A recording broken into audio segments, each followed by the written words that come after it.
आज का केस बेहद चौंकाने वाला है और ये एक क्लियर रिमाइंडर है कि जापान वुमेन्स के लिए हमेशा सेफ प्लेस नहीं हो सकता है, स्पेशली अगर आप गलत टाइम पर, गलत जगह पर, गलत लोगों के साथ हो। जापान में जेंडर वाले क्राइम्स के विक्टिम्स को अक्सर नजरअंदाज कर दिया जाता है। बीबीसी डॉक्यूमेंट्री के अकॉर्डिंग जेंडर बेस्ड क्राइम्स बेबाक रूप से फैले हुए हैं, लेकिन विक्टिम्स शर्मिंदगी के डर से अपनी टेस्टमनी देने से हिचकिचाते हैं। आखिरकार जापान के साथ साथ कई दूसरे एशियन कंट्रीज में भी ये बिलीव है कि सेक्सुअल असॉल्ट एक मिथ है। सेक्सुअल असॉल्ट किसी भी प्राइवेट प्लेस जैसे घर से लेकर पब्लिक प्लेस जैसे मेट्रो तक हो सकती है। तो आज हम एक डिस्कस्टिंग जापानीज यूनिवर्सिटी क्लब पर बात करेंगे, जिसे फीमेल स्टूडेंट्स का फायदा उठाने के लिए बनाया गया था। The super free incident in Japan. 1982 में इस्टेब्लिश सुपर फ्री शुरू में वेसेडा यूनिवर्सिटी में एक सोशल गैदरिंग क्लब था। वेसेडा यूनिवर्सिटी एक इलाइट यूनिवर्सिटी के रूप में जाना जाता था क्योंकि उसके फॉर्मर स्टूडेंट्स में कई मंत्री और कंपनीज के हेड शामिल थे।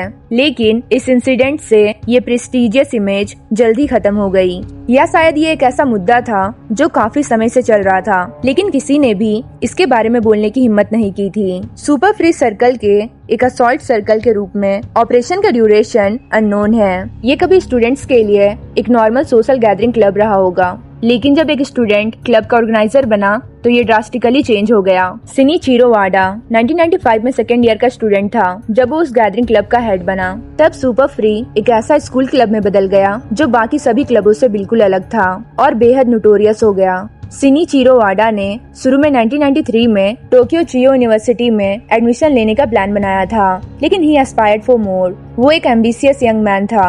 वो अपनी प्रेजेंट सिचुएशन से कहीं अधिक बढ़ना चाहता था, इसलिए उन्होंने वेसेडा की entrance exam the and he got in. तभी उन्हें सुपर फ्री क्लब के बारे में पता चला और उन्होंने इसमें शामिल होने का फैसला किया। ये क्लब पार्टीज में लड़कियों के साथ मौज मस्ती करने के लिए जाना जाता था, तो भला कौन इसके खिलाफ होगा। वाडा उस सर्कल में काफी फेमस था और इवेंचुअली क्लब का हेड ऑर्गेनाइजर बन गया। सुपर फ्री सिर्फ एक यूनिवर्सिटी तक ही सीमित नहीं था, बल्कि दूसरे सर्कल्स में भी फैल गया और एक जॉइंट ग्रुप बन गया। उनकी प्राइमरी एक्टिविटीज में टोक्यो के क्लब्स, खासकर रोपुंगी में अक्सर रेप पार्टीज ऑर्गेनाइज करना शामिल था। अपनी क्रिमिनल एक्टिविटीज को गुप्त रखने के लिए वाडा ने क्लब के मेंबर्स को इंस्ट्रक्शन दिया कि वो अपनी एक्टिविटीज के टिकट केवल ट्रस्टेड इंडिविजुअल्स और एगर स्टूडेंट्स को ही दे। बाहर से सुपर फ्री एक टिपिकल फर्टिनिटी स्टाइल क्लब जैसा दिखता था, लेकिन एक्चुअली में ये बहुत सक्सेसफुल था।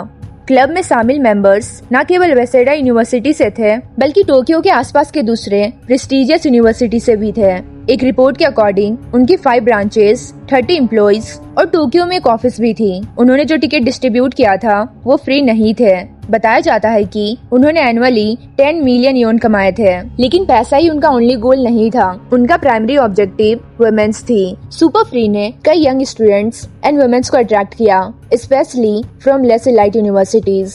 ये वुमेन्स उनका मेन टारगेट थी क्योंकि वो कमजोर थी और मानती थी कि पार्टीज में शामिल होने से उन्हें टोक्यो के हाई रैंक की लाइफस्टाइल तक पहुंच मिलेगी। रियोची डाइगो, जो इस केस के इन्वेस्टिगेटर थे, उन्होंने इस केस की जांच शुरू की। उनके अकॉर्डिंग टोक्यो जैसे बड़े सिटी में यूनिवर्सिटी में न पढ़ने वाली ये वुमेन रेप पार्टीज के एडवर्टाइजिंग वाले फ्लायर्स को टिपिकल टोक्यो लाइफस्टाइल का रिप्रेजेंटेशन मानकर उन पर विश्वास करने को तैयार थी। उन्होंने ये भी कहा कि कोर्ट में कुछ विक्टिम ने गैंग के अटैक के लिए सहमति देने की बात एक्सेप्ट की और सुपर फ्री मेंबर्स की लवर बन गई। काम करने का तरीका हमेशा एक जैसा था।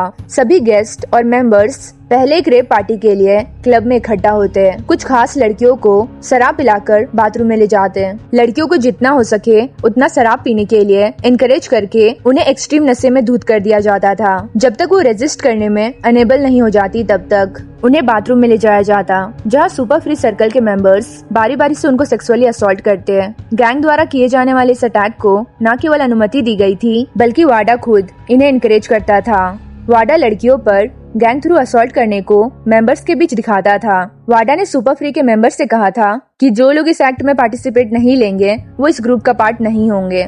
लेकिन ये सोचना कितना अजीब है कि कोई भी समझदार इंसान बिना लॉजिकल थिंकिंग के इतनी आसानी से उसकी बातों को कैसे एक्सेप्ट कर सकता है। ये क्राइम केवल बार के बाथरूम में ही नहीं, बल्कि दूसरे लोकेशंस पर भी होते थे। लड़कियों को किसी गली, सीढ़ी, होटल या यहाँ तक कि किसी मेंबर के घर भी ले जाया जा सकता था।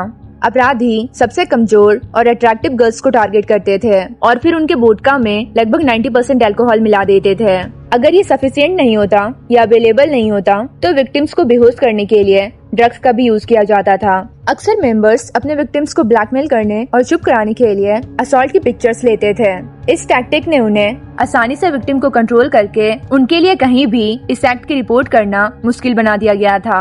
एक रिपोर्ट के अकॉर्डिंग बताया गया कि किसिमोटो नाम के एक मेंबर को स्ट्रगलिंग विक्टिम्स को शांत और कोऑपरेटिव रखने का काम सौंपा गया था। वो सालों तक पुलिस की नजरों से बचकर काम करते रहे। अनुमान है कि सुपर फ्री के मेंबर्स थ्रू लगभग 100 वुमेन्स पर हमला किया गया था। ये भी कहा गया कि गैंग के असॉल्ट में लगभग 50 मैन शामिल थे। क्राइम करने की फ्रीक्वेंसी मेंबर्स के बीच वैरिड थी। कुछ ने कहा कि उन्होंने इसे केवल 1 या 2 बार किया था, जबकि दूसरों ने इसे 15 टाइम्स तक करने की बात एक्सेप्ट की। विक्टिम की नंबर्स, अपराधियों की नंबर्स और अपराधों की फ्रीक्वेंसी क्राइम की नेचर के कारण डिटरमाइन नहीं की जा सकती। 19 दिसंबर 2001 को वाडा और सुपर फ्री के 2 और मेंबर्स ने वाडा के रेसिडेंस पर एक 19 इयर्स की स्टूडेंट को असॉल्ट किया। अप्रैल 2003 में वाडा और गैंग के 12 मेंबर्स एक रोपुंगी बिल्डिंग के पास एक 18 इयर्स की लड़की को असॉल्ट किया और उसे आगे के असॉल्ट के लिए वाडा के घर पर ले गए।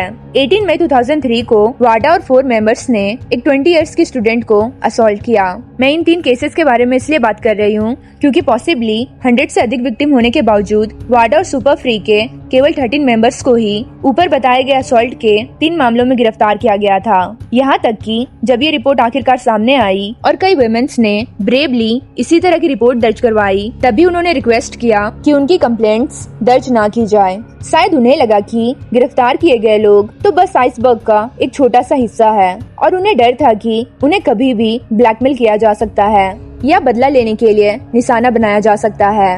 वाडा को 14 इयर्स की सजा मिली, जबकि दूसरों को 28 मंथ से 10 इयर्स तक की। प्रॉपर्टी चोरी के लिए मिनिमम सजा 5 साल थी, जबकि सेक्सुअल असॉल्ट के लिए केवल 2 साल। कानून की नजर में सेक्सुअल असॉल्ट प्रॉपर्टी रॉबरी से काफी नीचे था।